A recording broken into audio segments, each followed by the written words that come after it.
Voilà, nous allons retourner à Fès où nous attend Hassan II, roi du Maroc. Majesté, vous m'entendez bien maintenant? Moi, je vous entends très bien. Ah, ben cette fois, moi aussi. Bonjour, merci d'avoir accepté de répondre à nos questions. Alors, parlons d'abord de la guerre Iran-Irak. Comment expliquez-vous, Majesté, que cette guerre du Golfe entre musulmans s'éternise? Cela fait bientôt 7 ans. Y aurait-il des pays tiers qui ont intérêt à ce que cela continue? Avant de répondre à cette question, je tiens tout d'abord à dire un grand bonjour à tous les téléspectateurs qui, de l'autre côté de la Méditerranée, sont devant leur télévision sur Antenne 2. Je suis donc très heureux de pouvoir leur souhaiter une excellente journée. En ce qui concerne la question que vous venez de poser, il est certain que la guerre irako-iranienne représente un cas sans précédent dans l'histoire des relations internationales. D'abord sur le plan de la représentation diplomatique. C'est la première fois que l'on voit une guerre entre deux pays alors que les ambassades respectives sont toujours ouvertes et que le drapeau de l'adversaire continue à flotter sur son ambassade. Deuxième aspect, qui est vraiment un précédent qui peut être extrêmement grave pour la région, c'est que j'ai l'impression que la guerre irako-iranienne, enfin la guerre militaire, n'est faite que pour amuser le public. C'est un show. Un show, il y a des fusées intercontinentales, il y a des raids d'avions, il y a des coulages de pétroliers et de plateformes. Et il y a des morts aussi. Il y a des morts, il y a la présence d'une armada internationale comme jamais on en a vu. Mais la vraie guerre, à mon avis, celle qui se passe en dessous, c'est une guerre d'exportation d'idéologie sous couvert de l'islam. Et alors là, comme vous le savez, les musulmans étant nombreux, ils sont 1 milliard, éparpillés dans le monde, alors là, les conséquences de cette guerre géographiquement visible risquent d'être imprévisibles. Majesté, justement, à propos de l'islam, vous avez récemment lancé un appel aux musulmans pour qu'ils se réunissent en concile. Vous avez vous-même été très inquiet des événements de la Mecque. La menace pour vous, aujourd'hui, vient-elle du radicalisme de la foi islamique? Ici, en Europe, on dit intégrisme, Majesté. Mais en réalité, il y a deux termes qui doivent être employés dans ce domaine. C'est le fondamentalisme d'une part et le radicalisme. Je ne suis pas pour l'intégrisme. Et les gens de la Sunna sont des fondamentalistes. Les gens de la Shia sont... des orthodoxes, disent-ils. Comment? Des orthodoxes, disent-ils. Nous sommes les orthodoxes, les gens de la Sunna. Mais ce projet de synode que vous avez de réunion des sages musulmans, oui. Est-ce que le fait que vous soyez descendants du prophète peut avoir une importance? Est-ce que les chiites reconnaissent cette parenté que vous avez? Ah oui, ils la reconnaissent. C'est du reste de cela qu'est parti le mouvement de la Shia tout de suite après la mort du prophète. Majesté, s'il Car vous on plaît. considérait que, après ces deux premiers compagnons, le khalifa de l'islam devait revenir aux descendants du prophète. Majesté, s'il vous plaît, une petite explication de thèse pour ceux qui sont des profanes. La sunna, la shi'at, qu'est-ce que c'est? Bien, disons que la sunna, c'est le rite orthodoxe musulman, oui. Et que la shia, tout en n'étant pas hérétique complètement, demeure quand même une hérésie, d'autant plus que sous le mot shia, il y a 93 espèces ou sectes ou écoles de shia. La plus dangereuse, la plus extrémiste, celle qui est la plus loin de la sunna, est justement la shia jafariya, qui est le rite officiel de l'Iran. Et c'est pour cette raison que j'ai pensé que nous avons bien vécu pendant 14 siècles entre sunnites et chiites, et que tout à coup, nous voyons surgir un conflit accompagné d'autres conflits qui s'inscrivent dans un voisinage de déstabilisation. Alors, j'ai proposé à ce qu'une conférence islamique ait lieu, d'abord pour qu'il y ait une explication franche, et deuxièmement pour que nous puissions créer des commissions de réflexion entre sunnites et chiites et revenir au moins au statu quo hanté avec un minimum de tolérance. Majesté, dans votre pays, croyez-vous vous-même à une menace des radicaux, des plus radicaux? Non, je n'y crois pas. Je n'y crois pas parce que notre religion, ici au Maroc, est très bien défendue, positivement défendue par notre rite malékite, par nos enseignements religieux et aussi, je le dirais, par nos traditions ancestrales. Mais comment on explique que ce développement du radicalisme musulman dans certains pays, est-ce que c'est un problème social d'abord à votre avis? Non, je pense avant tout que c'est un problème d'ignorance. Il ne faut pas oublier que le Coran et les hadiths du prophète sont en arabe. Les musulmans, tous les musulmans du monde ne parlent pas l'arabe. La plupart ne savent même pas ce qu'est l'arabe.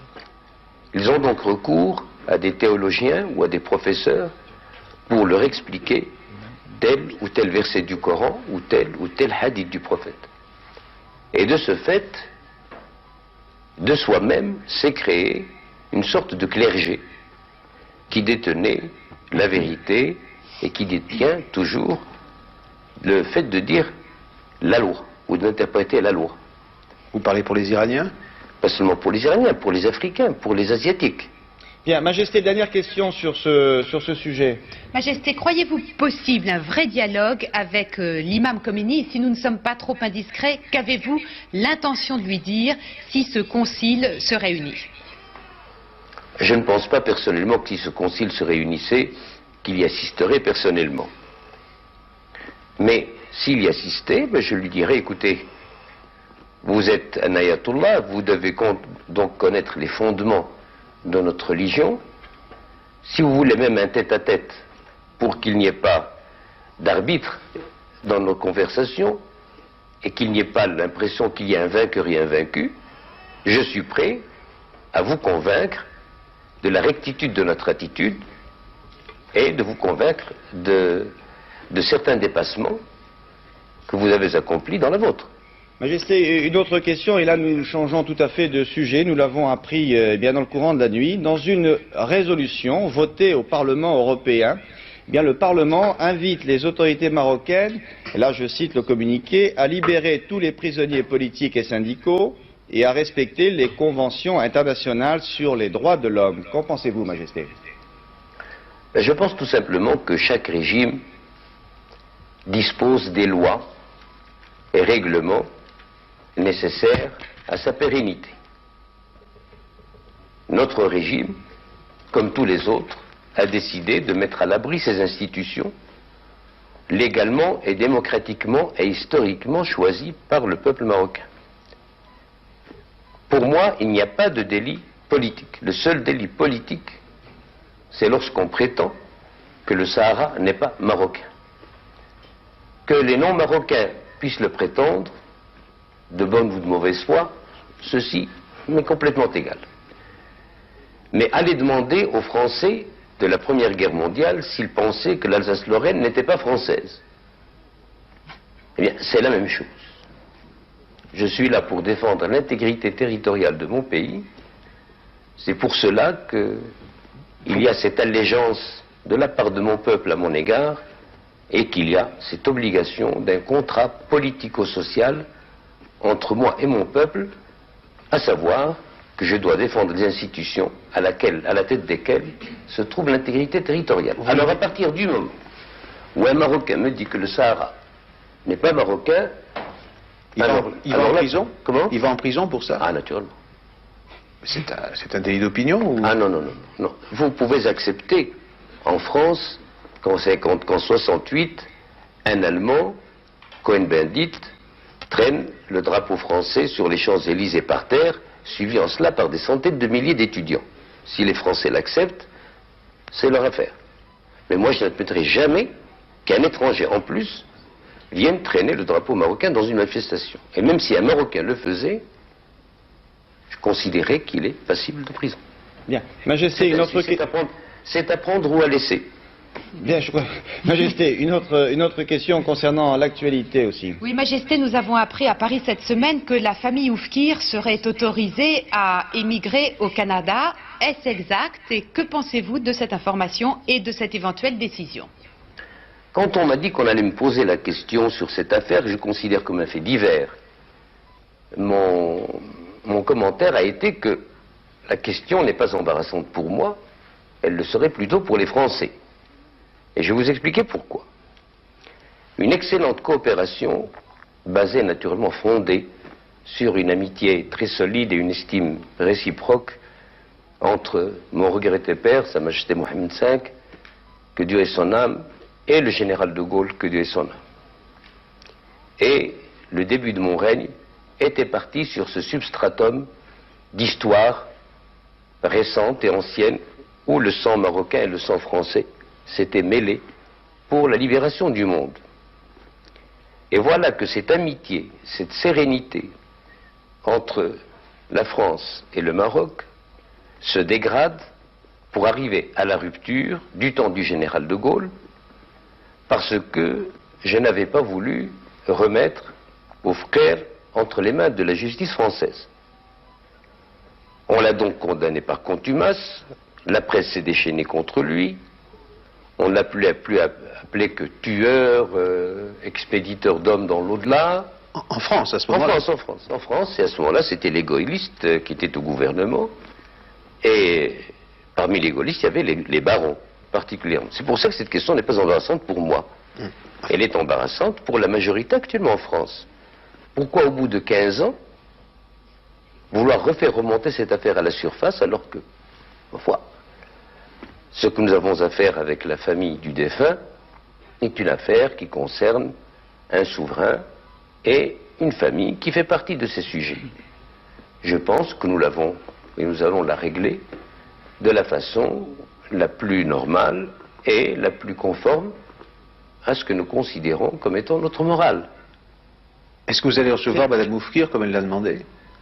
C'est-à-dire que, après cette réponse, je ferme la parenthèse. D'après ce qu'il m'a été dit, elle se refuse de quitter le territoire, le royaume, tant que je ne leur ai pas accordé une audience. Mais, Majesté, la famille de M. Oufkir a été mise au secret pendant tout ce temps. Est-ce que ça, c'est une période qui est révolue et on termine sur ce sujet? On termine toute l'interview sur ce sujet? Non. Quelle belle conclusion. Non, on terminera avec une autre question de Pierre Serra, mais là, sur ce sujet-là, sur le sujet Oufkir. En ce qui me concerne, j'ai terminé.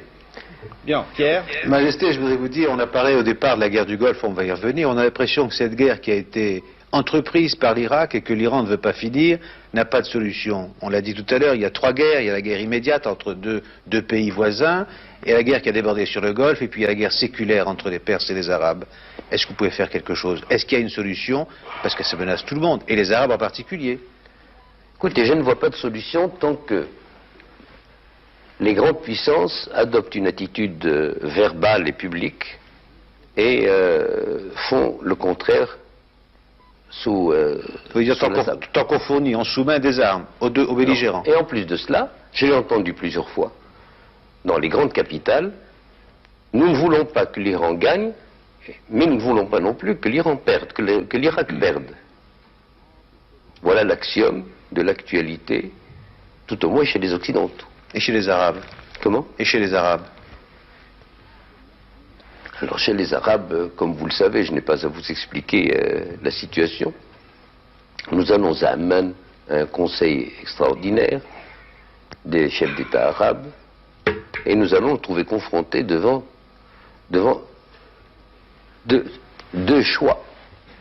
Faudra-t-il commencer par les problèmes arabo-arabes ou commencer par les problèmes arabo-iraniens? Ils sont aussi insolubles les uns que les autres, moi je crois. Dans l'état actuel des choses, j'ai l'impression que les contradictions sont arrivées à un tel stade d'exacerbation que tout ce qu'on peut souhaiter, à mon avis, et je suis optimiste, c'est qu'il n'y ait pas d'escalade et qu'on puisse revenir au dialogue dans la grande famille musulmane. Merci. Plutôt que de la laisser dans la petite famille arabe. Majesté, je vais vous remercier Nous terminerons sur ce vœu d'espoir. Merci de nous avoir reçus. Bonne chance pour la conférence d'Amman. Merci beaucoup.